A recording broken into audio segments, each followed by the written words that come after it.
La probabilité de gagner est liée avec le ratio gain-perte par l'espérance mathématique de gain. Notez EMG égale à la probabilité de gagner fois les gains moins la probabilité de perte fois les pertes.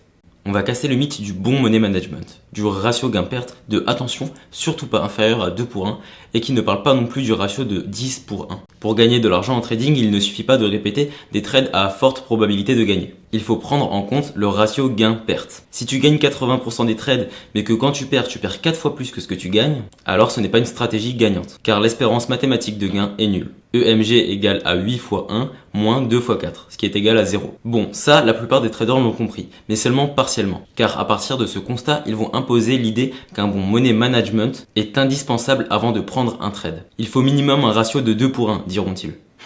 Quelle erreur. Ils oublient tout ce qu'on peut faire avec un ratio de 1 pour 1 ou même de 1 pour 3. Des trades à très grande probabilité de réussite. Si je gagne 80% du temps avec un ratio de 1 pour 3, mon espérance mathématique de gain est excellente. De 2 gains par trade. Le dogme du bon money management limite souvent les gains en se satisfaisant d'un ratio de 2 pour 1 ou 3 pour 1. On n'imagine pas des ratios de 5 pour 1 ou 10 pour 1 pourtant tellement intéressants. Pour gagner en trading, il suffit de répéter des opérations de trading que j'appelle les trades rentables. Les trades rentables ont la seule particularité d'avoir une espérance mathématique de gain supérieure à 1, c'est-à-dire une unité de gain par trade. Cette unité peut être un pourcentage du capital ou une somme d'argent. Le trade rentable n'a pas besoin d'être clôturé pour être défini comme tel. On sait déjà avant de prendre le trade s'il est un trade rentable. On va voir comment déterminer la probabilité de gagner. Pour déterminer l'espérance mathématique de gain, il faut commencer par connaître la probabilité qu'un trade atteigne son objectif. Ça commence déjà mal. Rien que là, il faut réussir à prévoir le futur mouvement du prix, hausse ou baisse. Et comme si c'était pas assez, il faut prévoir l'amplitude du futur mouvement, un grand ou petit mouvement. Pour avoir ces informations, vous pouvez déjà vous abonner et patienter, ou aller voir ailleurs comme je l'ai fait il y a bientôt 3 ans. Je vous invite à vraiment aller voir les informations qui se trouvent sur internet, parce que c'est sur ces informations que je m'appuie pour monter plus haut, tout en faisant attention de ne pas les écraser. Bah oui, sans leur médiocrité, je n'aurais aucun génie. Je vous mets en description un lien vers mon article qui vous présente rapidement une stratégie de trading, pour que vous ayez un exemple d'analyse technique. Pour répondre strictement à la question comment connaître la probabilité de gagner, c'est grâce à l'analyse technique. Si je vous fais cette vidéo, c'est pas pour vous faire un tuto d'analyse technique. La plupart d'entre vous ont déjà leurs analyses et leurs propres stratégies. C'est pour que vous compreniez qu'un ratio gain-perte n'est pas obligé d'être de 2 pour 1 ou 3 pour 1. Trop de formateurs, en fait tous, vous imposent l'idée qu'il est obligatoire d'avoir un bon money management pour réussir. Moi je vous dis que le ratio gain-perte peut être de 1 pour 1 si la probabilité de gagner est de 60 ou 70%, car l'espérance mathématique de gain reste excellente. C'est alors qu'il faut se poser la question, comment déterminer le ratio? Quelle probabilité de gagner choisir en fonction du ratio gain-perte pour optimiser l'espérance mathématique de gain? Diviser par 2 la probabilité de gagner pour multiplier par 3 les gains. Il existe parfois des situations où l'on pourrait se satisfaire d'un ratio gain-perte de 2 pour 1, pendant qu'avec certes une probabilité un peu inférieure, le ratio pourrait être de 5 pour 1. C'est là qu'on fait la différence entre un bon analyste technique et un bon trader. Je ne sais pas si vous avez déjà entendu parler d'André Malpel. S'il y a bien une chose qui lui tient à cœur, c'est de savoir faire la différence entre l'analyse technique et le trader. Je l'ai très vite compris avec l'expérience. Alors, l'analyse technique, c'est distinct du trading. Il y a 2 éléments. Et pareil, entre analyse technique et trading, souvent des gens me disent « Ah, mais c'est la même chose ». Non, pas du tout. C'est pas du tout la même chose. Analyse technique et trading. Là, on fait surtout de l'analyse technique. Donc, c'est-à-dire essayer de trouver des prévisions, d'anticiper, d'envisager.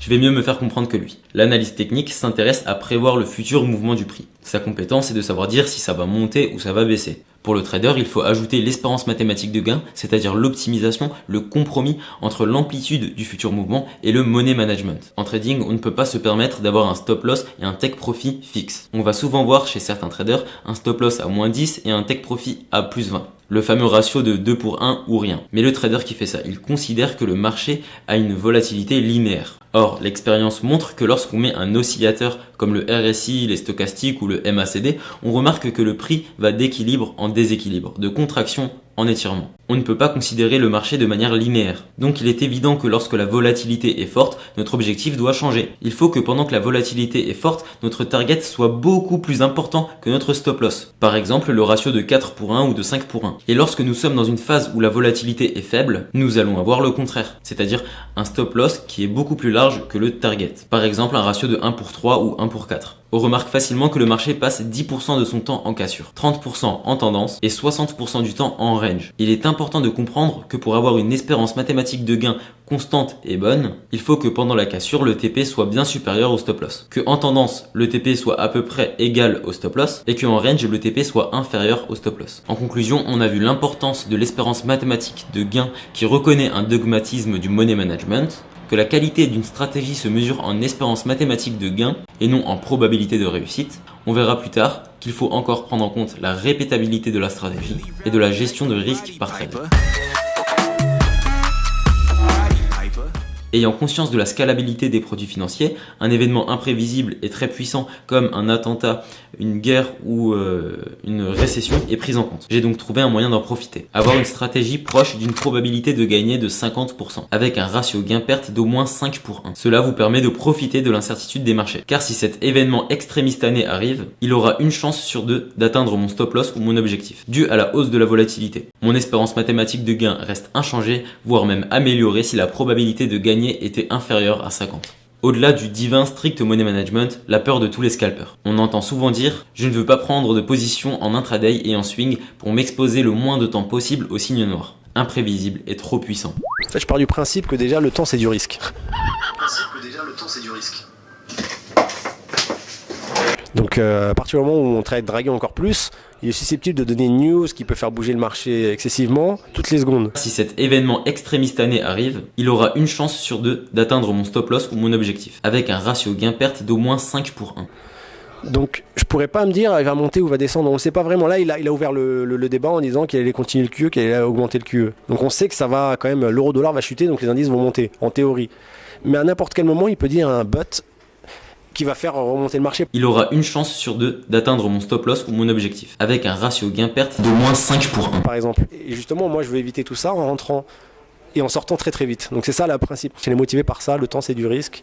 Je ne veux pas prendre de risque, je rentre, je sors très vite. Tirer parti de l'incertitude plutôt que de la combattre. Dans la prochaine vidéo, on verra une solution basée sur une suite mathématique qui vous permet de savoir combien de risques vous devez prendre sur chaque trade. On verra comment à la suite de 5, 10 ou même 20 trades perdants, cette suite mathématique nous permet de rattraper les pertes intelligemment et avec des risques contrôlés en quelques trades. Même avec un nombre de trades rentables qui tend vers plus l'infini, il est possible de perdre du capital. Car il reste le problème de la mise à choisir, de la gestion du risque. Bon, je vous en dis pas plus, mais surtout abonnez-vous pour ne pas louper la prochaine vidéo. C'est chez aucun autre trader sur YouTube que vous apprendrez tout ça gratuitement.